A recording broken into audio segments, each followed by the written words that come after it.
રમણીય દર્શનમ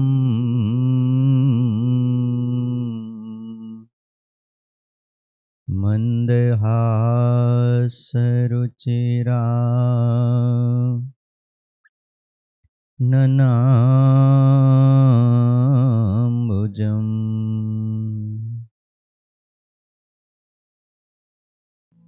પૂજિતમ સુરનરોત્તમેર્મુદા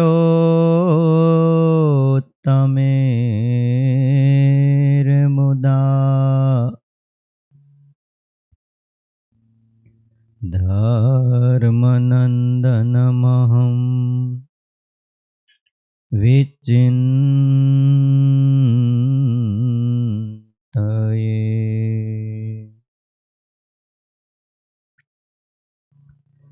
ઓમ અવતારિણે શ્રી સ્વામિનારાયણાય નમો નમઃ. શ્રી હરિ કૃષ્ણાય ઘનશ્યામાય નમો નમઃ. એકાકી વનવાસીને કઠિન તપકારિણે શ્રી નીલકંઠવર્ણિન્દ્રાય નમો નમઃ.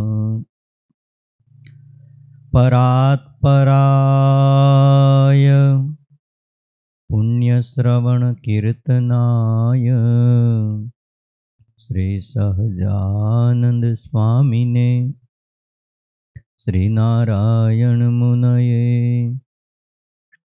નમો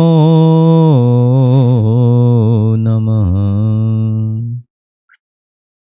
બોલો શ્રી સ્વામિનારાયણ ભગવાનની, હરિ કૃષ્ણ મહારાજની, લક્ષ્મીનારાયણ દેવની, રાધારમણ દેવની, સિદ્ધેશ્વર મહાદેવની, વિઘ્ન વિનાયક દેવની, કષ્ટભંજન દેવની.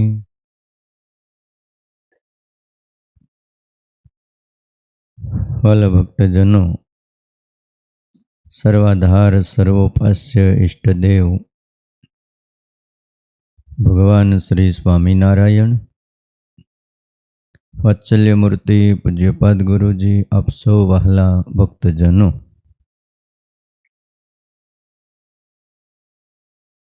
પવિત્ર ધનુર્માસ ચાલે છે. આજે તારીખ 9/1/2022 રવિવાર છે. તમે આજ રજા ન રાખી? રવિવાર રજા રાખવી જોઈએ. શિક્ષાપત્રી ભાષ્યની કથા આપણે સાંભળીએ છીએ. કૃષ્ણ દીક્ષામ ગુરો પ્રાપ્તે તુલસી માલિકે ગલે ધાર્ય નિત્યમ ચોર્ધ્વપુંડ્રમ લલાટાદો દ્વિજાતિભિ. 41મો શ્લોક છે. શ્રીજી મહારાજ આ શ્લોકમાં આજ્ઞા કરે છે, બ્રાહ્મણ, ક્ષત્રિય અને વૈશ્ય 3 વર્ણના અમારા સત્સંગી એમણે કંઠને વિશે તુલસીની બેવડી કંઠી ધારણ કરવી. પહેલા લખ્યું કે ધર્મવંશી ગુરુ થકી શ્રી કૃષ્ણની દીક્ષાને પામ્યા હોય એમણે આ કરવું. લલાટ, હૃદય અને 2 હાથ એને વિશે ઉર્ધ્વ પુંડ્ર તિલક કરવું. વ્રતનો સ્વીકાર કરવો એટલે દીક્ષા લેવી. હું પરમાત્માનો છું અને પરમાત્માને સમર્પિત થવું, આ એક દીક્ષા છે. વૈષ્ણવપણાનો જેને સ્વીકાર કર્યો કહેવાય છે. પરમાત્માના શરણાગત બનવું અને શરણાગત બન્યા પછી કોઈ પણ પાપ કર્મ કરવામાં ન આવે. પ્રારબ્ધ કર્મ સિવાયના જે પૂર્વના સંચિત પાપ પુણ્ય હોય એ શરણાગતને લાગતા નથી. અને કોઈ પણ કર્મ શાસ્ત્રમાં આપણે ગઈકાલે જોયું કે ભોગવા વિના શાંત થતા નથી. ત્યારે શરણાગતની મુક્તિ થાય છે. એમાં સંચિત કર્મ, એના જે પુણ્ય અને પાપ એ વેચાઈ જાય છે. કોને વેચાય છે? તો શરણાગત ભક્તની સાથે જે દ્વેષ રાખતા હોય એને પૂર્વના પાપ વળગે છે, અને શરણાગત ભક્તની સાથે જે સ્નેહ ધરાવતા હોય, હેત રાખતા હોય, પ્રીત રાખતા હોય એને એ ભક્તનું પુણ્ય મળે છે. જ્યારે મુક્તિ થાય ત્યારે ભગવાન ભક્તના જે દ્વેષી હોય એને પાપ આપી દે છે, અને ભક્તના જે સ્નેહી હોય એને શું આપે? પુણ્ય આપે છે. એટલે ભક્ત પાપ અને પુણ્ય આ બેથી રહિત થઈ જાય. શાસ્ત્રો પોકારીને કહે છે ભગવાનના ભક્તોની સાથે દ્વેષ રાખવો નહીં. દ્વેષ રાખવાનું ફળ એટલું મળે કે એના પાપમાં આપણે ભાગીદાર થાય. હા, તમારે ભાગીદાર કોઈને થવું હોય તો વાંધો નહીં. ધંધો હાલતો ન હોય અને એમ થતું હોય કે આપણે કોકના ભાગીદારી થવું છે, તો એની હારે દ્વેષ રાખવો, એટલે પાપમાં ભાગીદાર બની જાય. સ્નેહ રાખો તો પુણ્યમાં ભાગીદાર થવાય છે. શરણાગતિ બે પ્રકારની શાસ્ત્રમાં કીધી છે. એક સદ્વારક શરણાગતિ છે અને બીજી અદ્વારક શરણાગતિ છે. એમાં જે શરણાગતિ ગુરુ દ્વારા સ્વીકારવામાં આવે, સત્પુરુષ દ્વારા સ્વીકારવામાં આવે, આ શરણાગતિને સદ્વારક શરણાગતિ કહેવાય છે. સદ્વારક, દ્વાર એટલે રસ્તો, દરવાજો. દ્વારે સહિત શરણાગતિ, અર્થાત કોઈક રસ્તો બતાવનારા હોય. ક્યાંક જવું હોય, આપણને રસ્તો કોઈ દ્વાર બતાવે નહીં, ક્યાં જવું? દરવાજા વિના અંદર આવવું કેમ? કરોડોનું મકાન હોય પણ એક દરવાજો ન બનાવો તો અંદર જવું કેમ? નિહણી મૂકીને ઉપર ચડી જવું, બારીએથી અંદર જવાનું. ગુરુ દ્વારા જે જીવને ઈશ્વરના ચરણમાં સમર્પિત થાય અને સદ્વારક શરણાગતિ કહેવાય. અને પછી એ ગુરુ દ્વારા નિયમ અને મંત્રરૂપ ગ્રહણ કરે અને ગુરુએ બતાવેલા માર્ગ ઉપર જીવ ચાલે, ઈશ્વરની પ્રસન્નતાર્થે પછી જે સેવા અને ભક્તિ કરે છે, આને સદ્વારક શરણાગતિ કહેવાય. સદ્વારક શરણાગતિની જવાબદારી ગુરુ ઉપર હોય છે. અને જે પુરુષો શાસ્ત્રમાં જે જ્ઞાનને ધરાવતા હોય છે એવા પુરુષો એમ કહેવાય છે સાક્ષાત ઈશ્વરને સમર્પિત થાય છે. સાક્ષાત પરમાત્માએ બતાવેલો જે માર્ગ એને સમર્પિત થવું અને અદ્વારક શરણાગતિ કહેવાય છે. એમાં ગુરુ ન હોય. અદ્વારક શરણાગતિ કરતા સદ્વારક શરણાગતિ એને ઉત્તમ માની છે, કારણ કે સદ્વારક શરણાગતિમાં ગુરુ એ રખેવાળ કરે છે. ખેતર ગમે એટલું સારું તમે બનાવ્યું હોય, મોલ પાક્યો હોય, પણ રખેવાળ ન હોય તો ભેળવાઈ જાય. ગુરુ હંમેશા શરણાગતની દેખભાળ રાખે, માર્ગદર્શન આપતા રહે છે. એટલે આવી રીતની જે શરણાગતિ, ભાષ્યમાં એવું લખ્યું, દીક્ષામાં મંત્ર ગ્રહણ કરવો, ભક્તને યોગ્ય નામ ધારણ કરવું, પુંડ્ર તિલક, ઉર્ધ્વ પુંડ્ર તિલક કરવું, તુલસીની કંઠી બાંધવી અને તપ્ત મુદ્રા લેવી, આ 5 ભેગું જ્યાં હોય આને દીક્ષા કહેવાય. કોઈ એકલી કંઠી બાંધી લે એટલે એ ભગવાનનો શરણાગત આશ્રિત થતો નથી. કોઈએ ખાલી તિલક ચાંદલો કરી લીધો એટલે કામ પતતું નથી. કોઈએ કેવલ તપ્ત મુદ્રા લઈ લીધી તો પણ કામ નથી પતતું. મંત્ર ગ્રહણ કરવો પડે, એને યોગ્ય નામ ધારણ કરવું પડે, નામાભિધાન પણ થાય. તિલક આપવામાં આવે, તુલસીની કંઠી પહેરવામાં આવે અને તપ્ત મુદ્રા લેવામાં આવે છે. શંખ, ચક્ર, ગદા અને પદ્મ, આ 4 તપ્ત મુદ્રા છે. આજે પણ વડતાલમાં એ તપ્ત મુદ્રા આપે છે. બહુ મહિમા છે એનો. જેના હાથે તપ્ત મુદ્રાઓ છે, ગળામાં કંઠી છે, કપાળમાં તિલક છે, જમદૂત એને દૂરથી પગે લાગે, નજીક ન આવે. એટલા માટે વાલા ભક્તજનો, આ માર્ગ બતાવ્યો છે. આ બધું દીક્ષાની અંદર આવે. કોઈના મનમાં એમ થાય કે દીક્ષા એટલે શું હશે, તો આ 5નું સામૂહિક નામ દીક્ષા છે. ત્યારે એમાં લખ્યું દીક્ષાની અંદર બધું જ આવી જાય છે. તો અહીંયા પાછું અલગ શું કામ લખ્યું? કૃષ્ણ દીક્ષા ગુરો પ્રાપ્તે તુલસી માલિકે ગલે ધાર્યમ નિત્યમ ચોર્ધ્વ પુંડ્રમ લલાટાદૌ દ્વિજાતિ ભીહી. દીક્ષાની અંદર જો આ 5 વસ્તુ ભેગી આવતી હોય તો વળી પાછું શું કામ કીધું? ઉર્ધ્વ પુંડ્ર તિલક કરવું, ગળામાં બેવડી તુલસીની કંઠી ધારણ કરવી. ત્યારે એના ઉત્તરમાં ભાષ્યમાં સ્વામી એવું કીધું કે દ્વિજને જેમ યજ્ઞોપવિત અખંડ ધારણ કરવાની હોય, એમ કંઠી પણ અખંડ ધારણ કરી રાખવી. અમુકને એવું છે કંઠી રાતે હુવે ને તી કાઢી નાખે, નાવા ધોવા જાય તી કંઠી એક બાજુ મૂકીને જાય. પણ એકવાર કંઠી ધારણ કર્યા પછી એને કાઢવાની હોતી નથી. જેમ જનોઈ બ્રાહ્મણને અખંડ પહેરવાની હોય એમ કંઠી પણ અખંડ રાખવી. જેમ ઘણા માણસો મોબાઈલ કેમ અખંડ રાખે છે, છૂટો મૂકે છે? બોલો, ક્યાંક આઘો પાછો ગયો ને તો ચિંતા બહુ થઈ જાય, એલા ક્યાં મૂક્યો, જરાક જોવો તો, મિસ કોલ મારો, રિંગ મારો. જેટલી મોબાઈલની ચિંતા છે એટલી કંઠીની ખરી.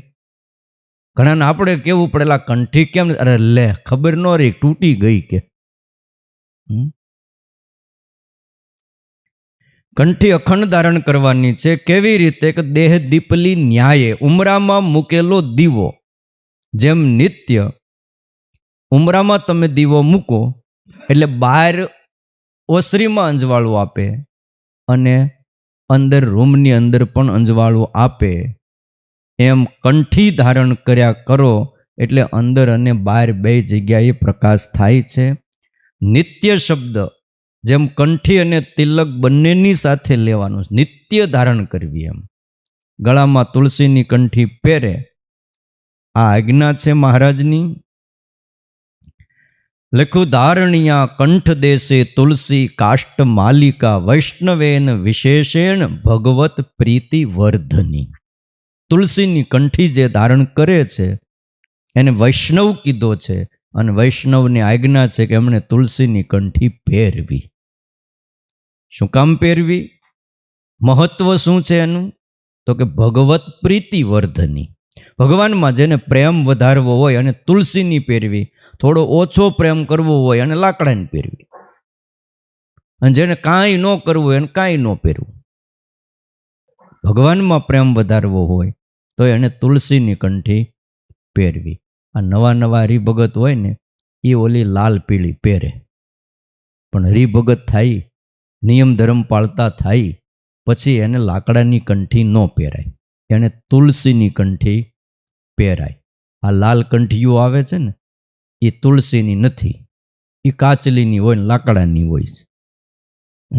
બિલાની બને, સસ્તી કંઠી અને સિદ્ધપુરની જાત્રા જેવું છે. પણ હરિભગતને સમજવું જોઈએ, આપણને લાકડાની કંઠી પહેરવાનું નથી કીધું. પણ આ તો લક્ષાવધિ માણા, નાવું ધોવું પવિત્રપણે ન રહેતા હોય એટલે આરંભમાં એને એ કંઠી આપવામાં આવે, પણ પછી ધીમે ધીમે આ પછી મંત્ર લીધો, પૂજા કરતો થયો, મંદિરે આવતો થયો, કથા વાર્તા સાંભળતો થયો, સત્સંગમાં આવે છે, પછી એને તુલસીની કંઠી પહેરાય. નવા તમે હીરા ગવા પહેલા બેહતા ને તે હીરા નો આપે, કાચના કટકા આપે, રકેબીના ઘાટ કરવા. ઘાટમાં બેહારે ને એમ આ છે ને કાચના કટકા જેવું છે. હીરા તો પછી તુલસીની કંઠી છે. એટલે તમે કોઈએ ન પહેરી હોય ને તો પહેરી લેજો. લાકડાની કંઠી પહેરવાનું નથી કીધું. તુલસીનો મહિમા છે, સમર્પણનો મહિમા છે. ભગવાનમાં પ્રેમ વધે, તુલસીની કંઠી પહેરો. એટલે ન ધારયંતી એ માલામ હેતુ કા પાપ બુદ્ધય, જેની બુદ્ધિ પાપથી ભરાયેલી છે. અને વારે વારે અમુક તો બહુ શંકા કુશંકા વાળા માણસો હોય છે. અને સ્કંદ પદ્મ પુરાણની અંદર એવું લખ્યું કે જે પાપ બુદ્ધિથી અને તર્ક બુદ્ધિથી તુલસીની કંઠી નથી પહેરતા, પતંતી તે તું નરકે, એ નરકની અંદર પડશે. દગ્ધા કોપાગ્નિના હરે હે, ભગવાનનો એના ઉપર ક્રોધ કહેતા કોપ થાય છે અને એ નરકમાં પડે છે. એટલે તુલસીની કંઠી પહેરવીને પહેરવી. હા, આજ જ ન પહેરી હોય ને તો સંકલ્પ કરીને તુલસીની કંઠી લેજો. ભગવાનનો કોપ થાય અને પછી એનો અગ્નિ આવે ને નરકમાં જવું પડે, આ બરાબર નહીં. ન યસ્ય પશો કંઠે તુલસી માલી કા ભવેત તસ્યાન્નમ માસ સદૃશમ જલમ ચ મદિરા સમમ, એમ પદ્મ પુરાણમાં લખ્યું. જેના ગળામાં તુલસીની કંઠી ન હોય તો એ મનુષ્ય પશુ સમાન છે. અને એના ઘરનું, એના હાથનું અન્ન એ માંસ તુલ્ય છે. અને જળ એ દારૂ સમાન અપવિત્ર ગણાય. લ્યો, એને ઘરે ચા પાણી પીવાય ન જાવ જેના ગળામાં કંઠી. હવે આ શાસ્ત્રમાં લખ્યું હો, તમને કોઈને કઈ તકલીફ હોય પાછું અહીંયા સ્વામીને કહેજો. પદ્મ પુરાણમાં આવું લખ્યું છે. અને જો આટલું કરતો થઈ જાય કોઈ ત્યાં તમારે ચા પાણી પીવાનું જ બંધ થઈ જાય. પેલા પૂછવું પડે કંઠી છે ગળામાં? એટલું એને પાપ લાગે છે, એમ લખ્યું છે. યજ્ઞોપવિત વદ્ધાર્યા તુલસી કાષ્ટ માલિકા નિવેદ્ય હરયે માલામ તુલસી કાષ્ટ સંભવામ. તુલસીના કાષ્ટમાંથી બનાવેલી જે માળા એને પહેલા ભગવાનને નિવેદ કરવી, એટલે ભગવાનના ચરણનો સ્પર્શ કરાવવો, પ્રસાદીની કરવી. અને પછી જેમ યજ્ઞોપવિત ધારણ કરે એમ અમારા આશ્રિતોએ તુલસીની કંઠી ધારણ કરવી. વહતે યો નર ભક્ત્યા તસ્ય નેવાસ્તિ પાતકમ શયને ભોજને સ્નાને તથા ચોત્સર્ગ કર્મણી ન્યતજેત તુલસી માલામ ત્યજંસ્તતામ દોષ ભાગ ભવેત. હવે આવું આગમની અંદર લખ્યું છે કે એકવાર તુલસીની કંઠી ધારણ કરી પછી નૈવાસ્તિ પાતકમ, એ સૂતો હોય તો પણ એને પાપ ન લાગે, કંઠી ન કાઢવી. ઘણાને એમ છે ખૂતા હોય ત્યાં આપણને પાપ લાગે, તુલસીની કંઠી દબાઈ જાય એટલે આપણે કાઢીને પથારીને બાજુ મૂકી દઈએ. હવે આપણે બાજુ મૂકી હોય ને તે દી ઓલા નીકળ્યા હોય આમ નગર ચર્ચા કરવા કે હવે ઓમિક્રોન કેટલોક ફેલાણો છે, દક્ષિણ દિશામાંથી નીકળ્યા હોય, જોતા જોતા કંઠી બાજુમાં પડી હોય ને હારો આપણને ઉપાડ્યા હોય તો વારો આવી જાય. આમાં તો કોરોના ન આવ્યો તો હા, પણ બહુ બીવું નહીં, આમાં કોઈ મરતું નથી. આ એક શરદી જેવો રોગ છે, નવું નામ આપ્યું છે એટલે થોડી ગભરામણ થાય. બાકી આવી હાલતા શરદી શિયાળામાં બધાને થતી જ હોય. થોડું માસ્ક રાખવું અને થોડુંક દૂર રહેવું જેને શરદી ઉધરસ થયા હોય એનાથી. બહારનું ખાવું પીવું નહીં, કારણ કે રોગીઓ માણસો બધા બહાર હોટલમાં બીજે ત્રીજે લારીએ ખાતા હોય અને એમાં એ ખાધું હોય ને એ ડીશ અને એમાં ખાવામાં આવે તો રોગના ભોગ બની અને લાખો રૂપિયાના ખર્ચામાં ઉતરી જવાય, કાંઈ લીધા દીધા વગર. એટલે તુલસીની કંઠી જ્યારે ધારણ કરી હોય, આગમની અંદર એવું લખ્યું કે એણે તુલસીની કંઠી પ્રસાદીની કરીને પહેરી હોય, સૂતી વેળાએ, ભોજનના સમયે, સ્નાન કરવાના સમયે, યા તો મલમૂત્રાદિકની ઉત્સર્જન ક્રિયાને વખતે પણ તુલસી કંઠી એણે કાઢવી નહીં. જો કાઢી નાખે તો દોષ લાગે, પહેરે તો કોઈ દોષ નથી. માટે કંઠી પહેરી રાખવી. એટલે કોઈ એમ કદાચ કહેતા હોય, ઘણો એવો રિવાજ હોય. અમને પંડિત ભણાવતા ને નેપાળથી આવ્યા હતા, વડતાલમાં ભણતા ને ત્યારે પછી એવું કરે, નાવા ધોવા જાય ને તે કંઠી મૂકીને જાય. એટલે અમે એક બે વાર કીધું, પંડિતજી આ તુલસીની કંઠી કાઢવી નહીં, એમાં દોષ નથી. તો ના, અમારે એવો રિવાજ છે. એ નાવા જાય એટલે કંઠી ટેબલ ઉપર મૂકી અને પછી જાય, પછી નાહી ધોઈને આવે, પછી પાછા પહેરી લે. એટલે શાસ્ત્રમાં લખ્યું કે અમારા આશ્રિતોએ કંઠી કાઢવી નહીં. માથું જાય પણ કંઠી ન જાય. આજ તો બહુ સારું છે. મા બાપ એક સમય એવો હતો કે નવા હરિભગત થતા ને તે આખું ગામ વાહે પડી જતું કંઠી કઢાવવા માટે, અને કેટલી તકલીફ પડતી હતી.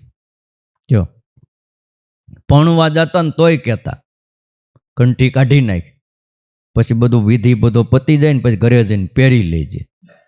તે અમુક કાચા પોચા હોય તે એ કાઢી નાખતા, અને અમુક પાકા હોય ને એ કંઠી કાઢતા નહીં. કયો એ હરિભગતનો છોકરો પણવા ગયો તો, અને જુવાન દીકરો, અને ખરેખરો આમ સત્સંગના રંગે રંગાઈ ગયેલો. હવે જાન લઈને ગયા, તે સામે એના સસરાએ કન્યા પક્ષના એને કીધું કંઠી કાઢી નાખ, તો દીકરી તને પરણાવી, તિલક ચાંદલો ન જોઈ. બોલો કે આવી કઈ ચોખવટ આપણે થઈ નથી. પહેલા વાત કરી હોત તો હું અહીંયા આવત જ નહીં. તો કે કંઠી તો કાઢવી જ પડે. અરે કંઠી તો મારા ઈષ્ટદેવની છે, મારા ધણીની છે, અને એને હું કેમ કાઢું એમ. તે કંઠી તો કાઢવી, કંઠી તો નહીં કાઢું. તમારી દીકરી દેવે દો, નકર જો જે રીતે ગાડામાં આવ્યો છું ને એ જ રીતે પાછા ગાડામાં બેસી ભયો જાવ. ત્યાં ડાયા માણા હતા બે ચાર, એને એમ થયું વધારે પડતું થઈ ગયું છો, બાજી બગડી જાય. હા, માપમાં રહેવું. અને ઓલો તો વયો જાહે, અને આ બધા નોતર્યા છે. તો કે એમ કરો તમે થોડીક વાર ખાલી એટલું આમ જમવાની પંક્તિ પડે ને ત્યારે એટલું કહી દો કે સ્વામિનારાયણ મારા ધણી નથી, મારા ઈષ્ટદેવ નથી, હું હરિભગત નથી. આટલું ખાલી બોલી જાવ ને તોય ઘણું. કે તે આમ ઊભા હતા એટલે એના સસરા સામે જોઈને કીધું કે એની સાસુ હતા એની સામું જોઈને કીધું કે આ બાજુમાં કોણ ઊભું છે? કે લે ખબર નથી તમને, મારા ધણી છે એમ. તે તમે એકવાર ખાલી એટલું કહી દો કે આ મારા ધણી નથી, એટલે હું એ કંઠી કાઢી નાખું અને તમારું રે ને મારું પણ રે. લે એવું કેમ કહેવાય? તો બે ફદ્યાનો ધણી છે ને એને તમે નથી કહી શકતા એકવાર કે આ મારો ધણી નથી? તા તો અનંત કોટી બ્રહ્માંડના અધિપતિ પુરુષોત્તમ નારાયણ, જો તમારે દીકરી દેવી દ્યો, બાકી મારે નથી જોતી, આ હું હાલ્યો. તે ઓલાય બાવડું પકડીને પરાણે બેહાર્યો, બેહીને હેઠો હવે તારે જે રાખવું હોય રાખજે. રાખવાની વાત નહીં, હવે તમારી દીકરીને કહી દો મારા ઘરે આવે એટલે એને તેલ ગાળવું પડશે, પાણી ગાળવું પડશે, ઘી ગાળવું પડશે, દૂધ ગાળવું પડશે, નાવું ધોવું પડશે, અને એને કંઠી પહેરવી પડશે, તો મારી દીકરી જોઈ. અને જો ખિસ્સામાં લઈને જ આવ્યો છું, મને ખબર જ હતી કે આ થવાનું છે, ખિસ્સામાં જ કંઠી કાઢી તમારી દીકરીને કયો મારા હાથે જ કંઠી પહેરે, આજથી હું જ એનો ગુરુ. કે અને બોલો કંઠી પહેરાવી, પછી દીકરીને કીધું પહેરી લે. આટલી મર્દાનગી જોઈ હે, તઈ કંઠી રે. અને આવા હિંમતવાળા હતા હો, કંઠી માટે તો ભાઈ માથા દઈ દીધા. સુંદરિયાણા ગામ જાઓ, હેમરાજ શાહ શેઠે ભાઈ સત્સંગ નો મૂક્યો તે નો મૂક્યો, નાયત બારા કરી દીધા. 70 વર્ષ નાયત બારા રહ્યા. કેટલા વર્ષ? 70 વર્ષ સુધી એની 3 પેઢી નાયત બારી રહી. થોડા વર્ષો પહેલા અમદાવાદમાં પછી એને નાયતમાં લીધા. બોલો, બાલમુકુંદ સ્વામી વખતે સ્વામિનારાયણ ભગવાન હતા, ત્યાર પછી નંદ સાધુ ગુણાતાન સ્વામી, ત્યાર પછી બાલમુકુંદ સ્વામી, એમણે પછી એના નાયતવાળાને ભેગા કરીને બધાને સમજાવ્યા, તો 3જી પેઢી નાયતમાં લીધા. 3 પેઢી નાયત બારા રહ્યા. દીકરા દીકરીઓ અમુક ન વર્યા ન પરિણ્યા. બોલો, પણ સત્સંગ નો મૂક્યો તો ઇતિહાસમાં એનું નામ લખાણું. આટલું મહત્વ છે કંઠીનું. માટે કંઠી તો કાઢવી જ નહીં. ગુરુ દ્વારા પરમાત્માને સમર્પિત થવું, આને દીક્ષા કીધી છે. અને આ દીક્ષા પણ 2 પ્રકારની છે. આ દીક્ષાની અંદર આ બધું આવે છે. કંઠી, તપ્ત મુદ્રા, જનોય ધારણ કરવી, નામ ધારણ કરવું, ઉર્ધ્વપુંડ્ર તિલક કરવો અને ચાંદલો કરવો. એ દીક્ષા બે પ્રકારની, એક સામાન્ય દીક્ષા અને બીજી મહાદીક્ષા કહેવાય છે. હવે દીક્ષા કોની પાસેથી લેવી અને દીક્ષા આપનારા ગુરુ કેવા હોવા જોઈએ એનો વિવેક પણ શિક્ષાપત્રી ભાષ્યમાં બતાવ્યો છે.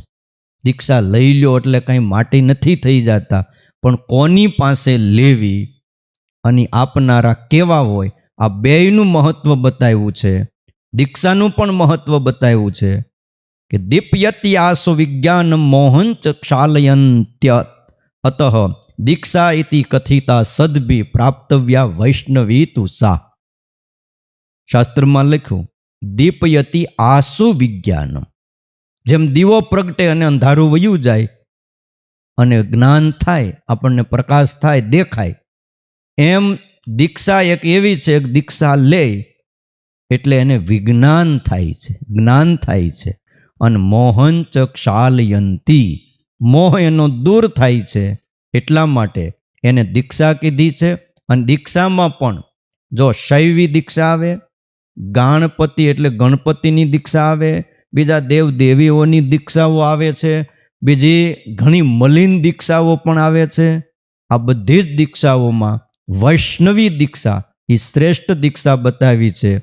શતાનંદ સ્વામી એની સ્પષ્ટીકરણ કરતા કહે છે કે સામાન્યપણે જ્યારે કોઈ બાળક જન્મે છે ત્યારે સૌ પ્રથમ એને સંતોની પાસે લાવવામાં આવે છે. થોડો મોટો થાય પછી સંતો એક સામાન્ય મંત્ર બોલી અને પરમાત્માના ચરણે એને સમર્પિત કરે છે, કંઠી ધારણ કરાવે છે, વર્તમાન આપે છે. આ પણ એક દીક્ષા છે. કંઠી હંમેશા આ સત્સંગમાં સંતો જ બાંધે છે અને દીક્ષા આપે છે. ત્યાર પછી આ દીક્ષામાં કોઈ મંત્ર હોતો નથી. જે શરણે લેવાનો મંત્ર હોય પણ કાનમાં આપવાનો મંત્ર એ આમાં હોતો નથી. સંપ્રદાયની પરંપરાથી ચાલ્યો આવતો જે શરણાગત મંત્ર છે એ શરણાગત મંત્ર આપવાની વ્યવસ્થા સ્વામિનારાયણ ભગવાને ગુરુપદે સંપ્રદાયના આચાર્ય પદે સ્થાપેલા પોતાના જ કુળના કહેતા ધર્મકુળના જે છે એમણે, એટલે કહેતા સંપ્રદાયના આચાર્યએ જે ગાદી ઉપર નિયુક્ત થયા હોય એમણે. અને ગાદી બે જ છે, એક વડતાલ અને બીજી અમદાવાદ. અવાંતર કોઈ પોતાની મેળે ગાદીઓ કરી બેસે, ભલે ધર્મકુળના હોય તો પણ એ માન્ય નથી. શાસ્ત્રમાં લખ્યું એમણે દ્વિજાતિ એવા કહેતા ત્રણ વર્ણના લોકોને, પુરુષોને શરણાગત મંત્ર આપવો અને ત્રણ વર્ણના લોકોએ એ આચાર્ય થકી જ શરણાગત મંત્ર લેવો.